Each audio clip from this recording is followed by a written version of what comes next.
Hello दोस्तों, आप सभी का Radha Vallabh group of institute की ऑनलाइन क्लासेस में स्वागत है। मैं सुजीत आप सभी को फिजिक्स पढ़ा रहा हूं। तो जैसा कि हम लोग फिजिक्स में इस समय मॉडर्न फिजिक्स पढ़ रहे हैं, तो हम लोग इस समय लेज़र के बारे में पढ़ रहे हैं। तो हमने इससे पिछले क्लास में हमने देखा था कि टाइप्स ऑफ लेज़र, कितने प्रकार की लेज़र होती हैं। तो उसमें हमने देखा था कि जो लेजर्स होते हैं वो आपके एक्टिव मटेरियल के आधार पर बांटे जाते हैं। तो एक्टिव मटेरियल के आधार पर हमने देखा था कि लेजर्स में 3 टाइप के होते हैं। फर्स्ट हमारा क्या होता है, ठोस अवस्था लेजर। दूसरा होता है गैस लेजर और तीसरा होता है हमारा अर्धचालक लेजर। तो आज हम स्टार्ट करेंगे कि ठोस लेजर क्या होता है। तो पहला टॉपिक हमारा है ठोस लेजर, सॉलिड स्टेट लेजर। तो जैसा कि मैंने पिछले लेक्चर में आप लोगों को बताया था कि सॉलिड स्टेट लेजर जो होता है, इसका एक एग्जांपल होता है रूबी लेजर, जिसमें और ठोस अवस्था लेजर में आपकी जो उत्पादन प्रक्रिया होती है, मतलब लेजर किरण पुंज की जो उत्पादन प्रक्रिया होती है, इसमें उच्च ऊर्जा एवं मूल ऊर्जा स्तर के बीच में एक आपकी मेटा स्टेबल स्टेट भी पाई जाती है। कहने का मतलब है कि उच्च ऊर्जा स्तर तथा निम्न ऊर्जा स्तर के बीच में हम क्या करते हैं, एक मेटा स्टेबल स्टेट को हम प्राप्त करते हैं। और इस मेटा स्टेबल स्टेट पे ही आपका जो इलेक्ट्रॉन होता है काफ़ी समय तक रुकता है, जिसकी वजह से क्या होता है कि आपकी जो प्रवर्धन की क्षमता होती है वो बढ़ जाती है।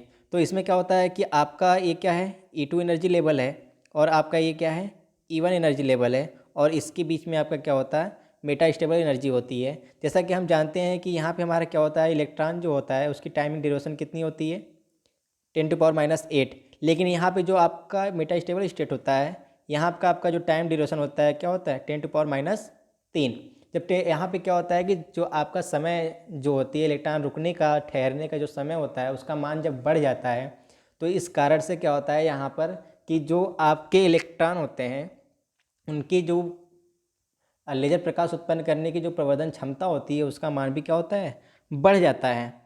तो आइए देखते हैं कि रूबी लेजर क्या होता है। तो सबसे पहले हम जानने की ये कोशिश करेंगे कि रूबी है क्या। रूबी एक जो मटेरियल है हमारा, सॉलिड स्टेट मटेरियल है, ये होता क्या है। तो आइए देखते हैं। तो सबसे बात करेंगे हम रूबी लेजर की। तो जैसा कि आपकी स्क्रीन पे दिख रहा है, आप इसे ध्यान से पढ़िएगा कि रूबी लेजर। तो सबसे पहले हम बात करेंगे कि जो हमारी रूबी लेजर होता है, इसका सर्वप्रथम प्रयोग किसने किया था। तो जैसा कि आपके सामने स्क्रीन पे दिख रहा है कि रूबी क्रिस्टल, क्रिस्टल आप जानते हैं कोई पदार्थ होता है, उसकी जो स्ट्रक्चर होती है, उसकी एक बनावट होती है, जो मिनिमम जो इसका स्ट्रक्चर होता है उसको हम क्रिस्टल कहते हैं। तो रूबी क्रिस्टल का प्रयोग सर्वप्रथम T.H. माइमन नामक वैज्ञानिक ने किया था। इससे पहले मैंने T.H. माइमन के बारे में आप लोग को बता दिया है कि लेजर लाइट की सर्वप्रथम जो जानकारी दी थी T.H. माइमन ने ही दी थी। तो जो रूबी होता है, एक्चुअली जो रूबी मटेरियल है, जो सॉलिड स्टेट मटेरियल है, वो क्या होता है कि एल्युमिनियम ऑक्साइड होता है। क्या होता है, एल्युमिनियम ऑक्साइड का एक क्रिस्टल होता है जिसमें 0.5% क्रोमियम ऑक्साइड एक अपद्रव्य के रूप में मिला होता है। कहने का मतलब है कि ये क्या होता है, जो आपका रूबी क्रिस्टल होता है ये एल्युमिनियम ऑक्साइड होता है, लेकिन इसमें हम क्या करते हैं, 0.5% 0.05% क्रोमियम ऑक्साइड इसमें हम अपद्रव्य के रूप में मिला देते हैं।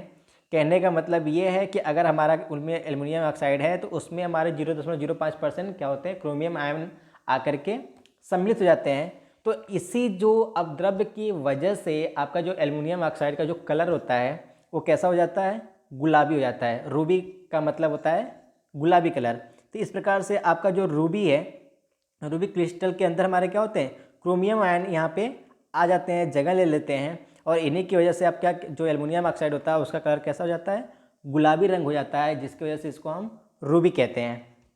तो अब हम आगे बात करेंगे हमारा कि ये जो रूबी लेजर्स है इसका स्ट्रक्चर कैसा है, इसकी बनावट की बात करेंगे हम, कंस्ट्रक्शन कैसा है, किस तरीके से हमारा यहाँ पे लेजर किरण पुंज प्राप्त होंगे। तो आइए इस फिगर को समझते हैं हम कि इसमें क्या क्या है और कैसे ये आपका कार्य करता है। तो सबसे पहले यहाँ पे हम देखेंगे कि इसके फिगर में हम देखेंगे कि ये जो हमारा है, जो इस तरीके से हमारा सा एक हॉर्न टाइप में दिख रहा है, एक लाइट टाइप में दिख रहा है। तो ये जो आउटर स्ट्रक्चर आपको दिख रहा है इस तरीके से, ये आपका क्या होता है, एक कांच की नली होती है। ये कांच की क्या होती है, एक नली होती है। और इस नली के अंदर आपका जो ये है, ये जो आपका दिख रहा है एक आयताकार स्ट्रक्चर में, ये आपका क्या होता है, रूबी क्रिस्टल होता है, ये क्या होता है आपका रूबिक क्रिस्टल होता है। और इसके दोनों सिरों पर, इधर और इधर, दाएं और बाएं, दोनों सिरों पर हम चांदी मटेरियल की कलाई करते हैं। कलाई करने का मतलब इस पर क्या करते हैं, पॉलिश लगा देते हैं, किसकी, चांदी की। और इसका इसलिए करते हैं कि इसमें हमारा जो प्रकाश का परावर्तन न हो पाए। इसलिए यहाँ पे जो बाएं सिरा आप देख रहे हैं, इस बाएं सिरे पे जो आपकी कलाई की जाती है वो कैसे की जाती है, पूर्ण परावर्तक। कहने का मतलब है कि यहाँ से आपका प्रकाश जो लाइट इमिट होगी वो बाहर बिल्कुल नहीं आएगी, वो 100% क्या होती है, परावर्तक होती है। लाइट टकरा करके वापस पुनः अपना माध्यम बदल देती है। लेकिन जो दूसरा सिरा होता है वो कैसा होता है, आंशिक परावर्तक होता है। कहने का मतलब कि यहाँ से हमारा जो प्रकाश है कुछ मात्रा में बाहर निकल सकता है, लेकिन बाकी प्रकाश को क्या हो जाएगा, परावर्तित कर देगा। अब उसके बाद क्या होता है कि यहाँ पे हमारा एक कांच की नली होती है जो कि कुंडलित की जाती है। कुंडलित करने का मतलब इसको हम क्या करेंगे, सर्कुलर लपेट देंगे, जैसे रस्सी लपेटी जाती है किसी बॉडी के ऊपर, उस तरीके से क्या करते हैं, एक हमारी कांच की नली होती है, उसको हम क्या करते हैं, इसको हम लपेट देते हैं।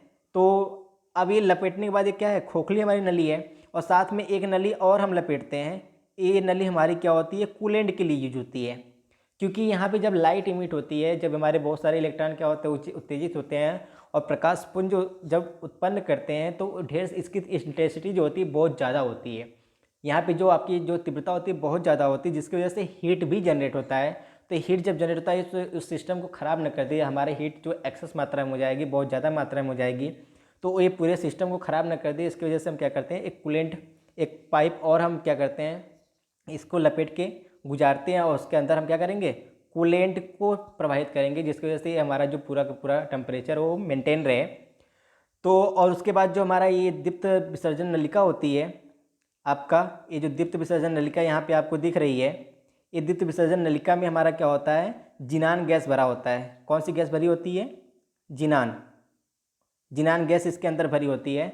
और इस गैस, फिर इस नली को हम क्या करेंगे, एक पावर सोर्स से जोड़ देते हैं, इलेक्ट्रिक मीडियम से जोड़ देते हैं। जैसे हम क्या करेंगे, इलेक्ट्रिक मीडियम यहाँ से सप्लाई करते हैं, तो ये क्या होता है, जो इलेक्ट्रिक फील्ड होता है वो जिनान गैस से होते हुए गुजरता है। तो जैसे ही आपके क्या होगा, करंट जब फ्लो होता है जिनान गैस से, तो जिनान गैस में क्या होता है कि एक इस तरीके की प्रक्रिया होती है कि ये लाइट इमिट करता है। जैसे इसमें करंट फ्लो होता है तो क्या करता है, ये लाइट इमिट करता है, जिस तरीके से आप समझ सकते हैं ट्यूबलाइट जैसे वर्क करता है। तो इसमें क्या होता है, इलेक्ट्रॉन का जब फ्लो होता है तो क्या होते हैं, ये चमकने लगते हैं और लाइट यहाँ से इमिट होता है। तो यहाँ पे हमारा क्या हो गया, एक कंस्ट्रक्शन हो गया। आपने सब कुछ लगभग समझ लिया है कि इसमें क्या क्या है हमारा पूरे इसमें हमारे क्रिस्टल है।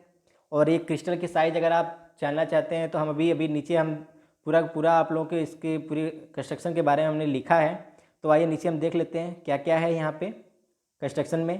तो इसको आप ध्यान से पढ़िएगा कि प्रयुक्त रूबी छड़ एक 5 सेंटीमीटर लंबी तथा 1 सेंटीमीटर व्यास की गुलाबी रंग की छड़ होती है। इनके सिरे पूर्णतः समांतर तथा चांदी की कलाई किए हुए होते हैं।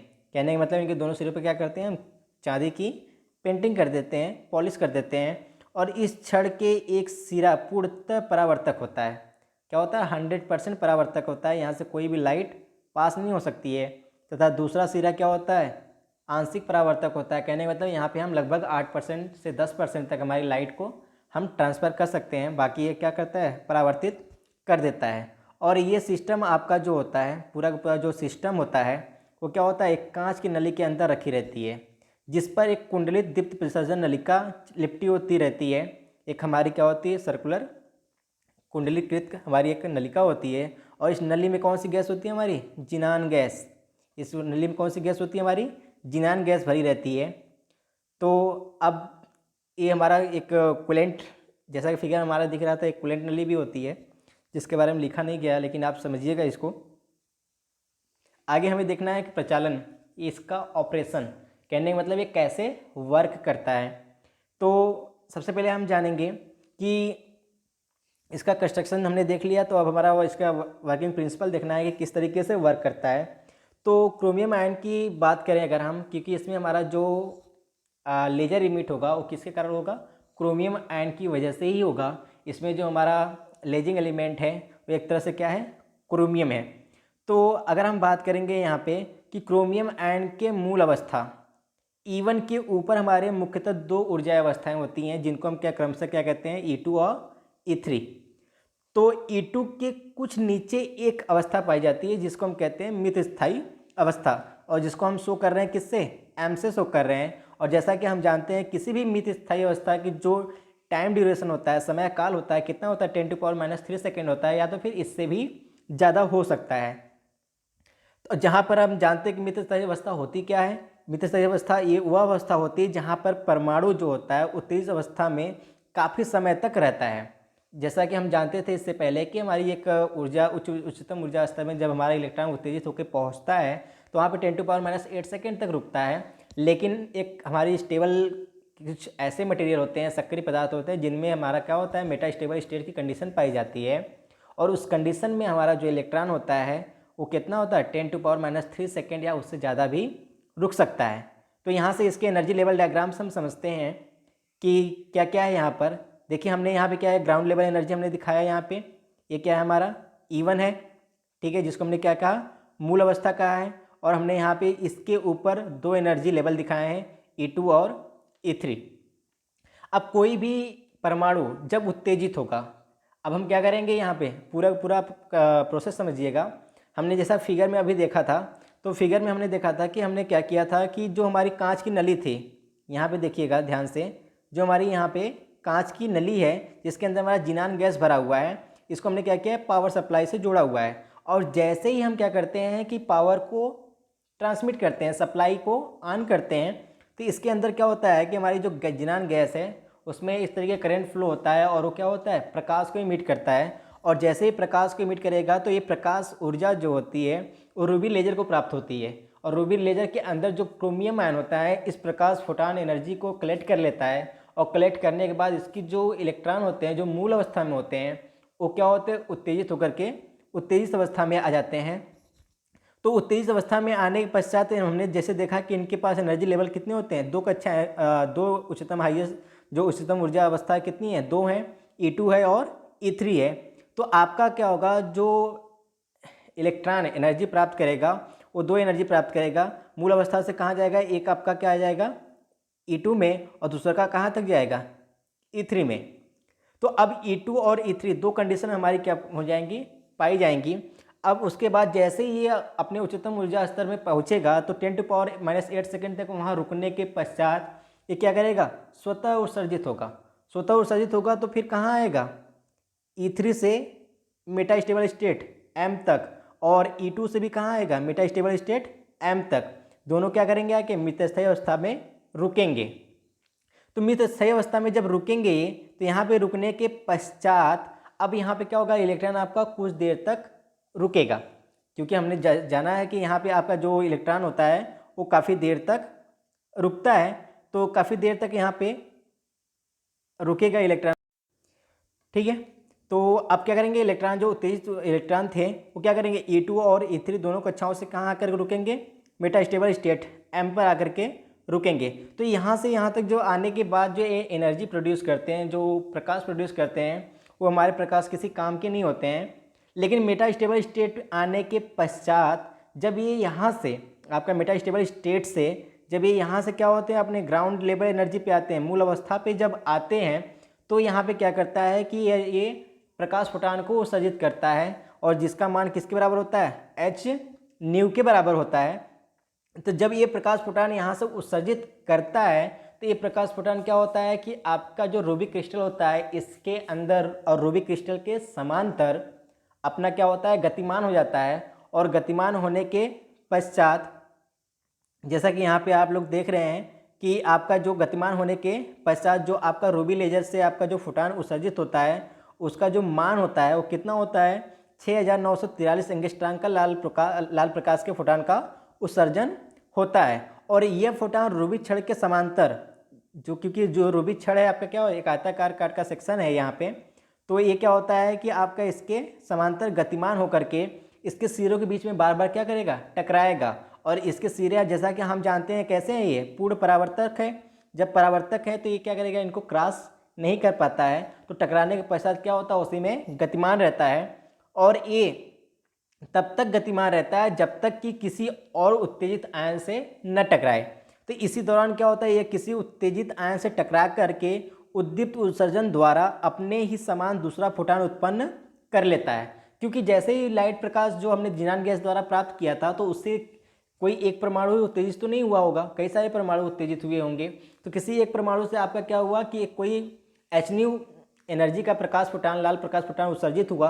अब ये क्या करेगा, इस रूबी क्रिस्टल के अंदर क्या करेगा, ट्रेवल करेगा और परावर्तक तल से टकरा के उसी के अंदर घूमता रहेगा। तो ये किसी और उत्तेजित जब परमाणु से टकराएगा तो टकराने के पश्चात जैसा कि हमने उद्दीप्त उत्सर्जन में देखा था कि जब कोई उत्तेजित अवस्था में इलेक्ट्रॉन आपका है और उसी टाइम क्या करे, एक आपका hν एनर्जी का सेम आवृत्ति का कोई प्रकाश फोटान आकर के टकराए तो उस दौरान क्या होता है कि आपका उद्दीप्त उत्सर्जन होता है। तो इस प्रक्रिया द्वारा क्या होगा, जो एक आपतित आपकी प्रकाश फोटान होते हैं और उत्सर्जित प्रकाश फोटान दोनों आपस में कैसे होते हैं, कला संबद्ध होते हैं। तो यहाँ पर भी वही कंडीशन फॉलो होती है। कैसा हमारा होता है, उद्दीप्त उत्सर्जन द्वारा ही अपने समान प्रकाश फोटान का क्या होता है, उत्सर्जन करता है। तो उत्सर्जन के दौरान क्या होगा, अब यहाँ से क्या होंगे, कुछ एक फोटान की मात्रा बढ़ गई, जैसा कि पहले एक आपतित फोटान था उत्सर्जित फोटान हो गया। अब ये फोटान फिर क्या करेंगे, क्रिस्टल के समांतर क्या करेंगे, ट्रेवल करेंगे, गति करेंगे और सारे परमाणुओं से टकराएंगे। टकराने के पश्चात क्या करेंगे, बहुत सारे ऐसे हमारे क्या होंगे, फोटान उत्पन्न होंगे। तो जैसा कि आपका यहाँ पे दिखा हुआ है, और यह फोटान पहले वाले फोटान के कला संबद्ध होता है। जाहिर सी बात है, क्योंकि यहाँ पे क्या होगा कि जो वो फोटान आपका उत्सर्जित हुआ था फिर जाकर किसी उत्तेजित आयन से टकराएगा तो वहाँ से भी क्या होगा, ये आपतित आयन हो, आपतित फोटान हो गया, और वहाँ से जो उत्सर्जित फोटान होगा तो इसमें कैसा उत्सर्जन हो रहा है, उद्दीप्त उत्सर्जन हो रहा है। जब उद्दीप्त उत्सर्जन हो रहा है तो हमने जैसा कि पढ़ रखा है कि उद्दीप्त उत्सर्जन में आपका जो प्रकाश फोटान होते हैं आपस में कैसे होते हैं, कला संबद्ध होते हैं, तथा ये रूबी छड़ के समांतर क्या होते हैं, गतिमान होकर सिरों से कैसा होता है, बार बार टकराएंगे। और ये प्रक्रिया क्या होती है, बार बार दोहराई जाती है, तथा छड़ के अक्ष के समांतर एक लाल फोटान प्रकाश पुंज स्थापित हो जाता है। ऐसे ही बहुत सारे क्या होते हैं, बहुत सारे किरण हमारे क्या होते हैं इसके अंदर आ जाते हैं। तो जिसके वजह से क्या होती है कि जब इस प्रकार इस पुंज की तीव्रता अधिक हो जाती है, बहुत ज़्यादा इसकी मान बढ़ जाता है, तो इसका एक अंश क्या होता है, रूबी छड़ के आंशिक परावर्तक से परावर्तित होकर के बाहर निकल जाता है। क्योंकि जो दायां हिस्से वाला जो आपका कलई किया वाला भाग था वो 100% परावर्तक नहीं था, वहाँ से कुछ भाग निकल सकते थे। और यहाँ पे इतने अधिक मात्रा में आपके प्रकाश फोटान उत्सर्जित हो चुके थे जिनकी इंटेंसिटी क्या होती है, तीव्रता बहुत ज़्यादा हो जाती है। तो ये क्या करते हैं कि जो आपका पूर्ण परावर्तक तल नहीं है वहाँ से क्या होते हैं, ये बाहर निकल आते हैं और ये किरण पुंज क्या होते हैं, लेजर पुंज कहलाते हैं। तो इस तरीके से कोई भी हमारा क्या होता है, लेजर लाइट को इमिट किया जाता है। और एक कैसा था हमारा, सॉलिड स्टेट था, जिसको हमने यहाँ पे अभी पढ़ा। और ये कैसा हमारा है, ये आप जैसा फिगर में देख रहे हैं कि यहाँ से हमारी क्या होती है, लेजर लाइट इमिट हो जाती है और इस तरीके से सिंगल डायरेक्शन में हमारा क्या होता है, ये लेजर लाइट उत्पन्न होता है। तो आशा करते हैं कि आप लोग को ये समझ में आया होगा। आप इस फिगर को ध्यान से देख लीजिएगा और हर एक चीज़ को आप अच्छे से नोट कर लीजिएगा। तो अगर मैं फिर से आप लोगों को पूरी पेज को एक बार से दिखा देता हूँ, अगर आप नोट नहीं किए हैं तो आप अच्छे से नोट कर लीजिएगा। वीडियो को रोक करके आप पूरी नोट्स, मैंने जितनी इसकी पूरी चीज़ें थी मैंने हर चीज़ को लिख दिया है। तो एग्ज़ाम में अगर कब आए तो आपको इसको ऐसे ही लिखना है, तो आप इसको ध्यान से देख लीजिएगा, वीडियो को पॉज करके इसका पूरा नोट्स बना लीजिएगा। तो मैं इस वीडियो को पूरा एक बार शो कर देता हूँ आप लोग के सामने। और इसकी कंस्ट्रक्शन, इसकी बनावट, इसको ऐसे ही लिखना है। पहले इसके हिस्ट्री के बारे में लिखना है, फिर इसका कंस्ट्रक्शन के बारे में लिखना है, इसका फिगर बनाना है, फिर इसके बाद इसका वर्किंग प्रिंसिपल लिखना है, प्रचलन के बारे में लिखना है, कैसे ये वर्क करता है। ठीक है, तो हर चीज़ को आप अच्छे से पढ़ लीजिए। इसकी ग्राउंड लेवल एनर्जी को, इसके एनर्जी लेवल की डायग्राम को बनाना है। और इसमें जितने भी संक्रमण दिखाए गए हैं ये उत्तेजित संक्रमण हैं। 1 से 2 ग्राउंड मूल अवस्था से क्या हुआ है, जब इसको एनर्जी दी गई है तो क्या हो रहा है, उत्तेजित अवस्था में E1 से E3 और E1 से E2 गया है। और E3 से मेटास्टेबल स्टेट जो तीसरा संक्रमण है, और E2 से और मेटास्टेबल स्टेट में है जो फोर्थ संक्रमण के नाम से जाना जाता है। फिर उसके बाद जो होता है मेटास्टेबल स्टेट से जब इलेक्ट्रॉन आपका क्या होता है, ग्राउंड लेवल पे आता है, मूल अवस्था में आता है, इसको 5वां कहते हैं। और इसके द्वारा जो इमिट होता है तो किसी परमाणु से टकराता है तो यहाँ से फिर जो आपका एक और उत्सर्जन होता है जो कि दोनों आपस में क्या होते हैं, कला संबद्ध होते हैं, तो इसको हम छठा संक्रमण कहते हैं। तो इस एनर्जी लेवल को आपको डायग्राम को बनाना है बना करके इसके बारे में आप लिख सकते हैं। उसके बाद इसका प्रचालन है, कैसे वर्किंग प्रिंसिपल है ऊपर लिखना है, आपको हर एक चीज़ को ध्यान देना है। ठीक है, तो आशा करते हैं सब आपको समझ में आ गया है, तो इसको आप अच्छे से कर लीजिएगा। आज की क्लास बस इतनी, धन्यवाद।